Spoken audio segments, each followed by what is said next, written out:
The last question for you here is, you were talking about how like a lot of the grappling's really hard, and you were talking about how like a lot of guys focus on their stand-up with the training, and I think I had asked you once in a podcast a long time ago about someone like Frank Mir that used to be a guy that was like jiu-jitsu and had some great submissions, and then he just morphed into this boxer where it's like he's not like really a professional boxer caliber boxer, but he's in the UFC trying to appease all the casuals by throwing hands. And that's a part of it, but it's also it's easier. It's just easier. But like I mean, isn't that part of the problem too? I can go in and I can not be that good of shape, and I can go in technique spar guys, and I can put in 5 rounds, and as long as we don't hit the ground, like I'm fine. The second we start doing groundwork and people were pulling on my head, and people are squeezing stuff, you know, we start hand fighting, get my head snapped in wrestling practice on Tuesdays, and then it's like your back starts hurting, then your knee gets tweaked, and your head and neck gets sore. Like it sucks to get hit hard and knocked out. Don't get me wrong, but from your day to day, like doing stuff, you're generally blocking most stuff. You're not getting hit that hard. It's easier to skip the grappling. I mean, it seems kind of weird because it plays into the mindset of the casuals that watch MMA. Like I remember, like there's been a lot of great fights with you and other people that have a solid wrestling base, and people are like booing, and you know these people don't know anything about fighting because that takes a lot of fucking effort to use your leverage on another human being that's fighting you, and there's so much going on there that they're just like they don't know anything. I was actually watching Habib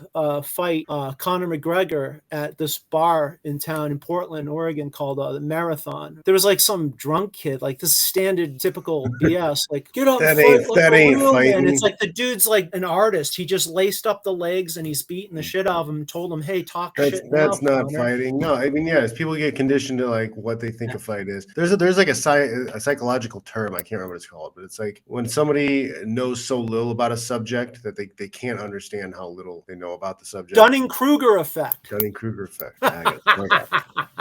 That's the one. Kruger effect. That's the one. Yeah, and that's fighting is probably the most biggest one. People they don't know enough to know not know they know nothing. Like they have no idea. And that's honestly what's cool about doing the self-defense stuff, because you see a lot of people get the aha, like, oh wow, I'm more capable than I thought. But you also get the people who have the realization of like, oh shit, I have no idea what to do if this happened. Somebody grabs your wrist, now what? You're like, Yeah, that's a big problem. People just don't prepare. You know, it's like you don't want to assume the worst is going to happen, but you should sure as shit be prepared for it. So when it does go sideways, you have a response. Well, anyways, John, thank you so much for your time. I'm going to listen in on the rest of this and hear some of these other great questions people got. Some people were asking if I was like a journalist or something, but I'm just taking notes because you got a lot of info. They're taking advantage, man. I'm doing a free consultation. Most guys don't pay for this kind of info. That's right. And we'll have to do that at some point. Thank you, brother. All right, man. Thank you. Appreciate you.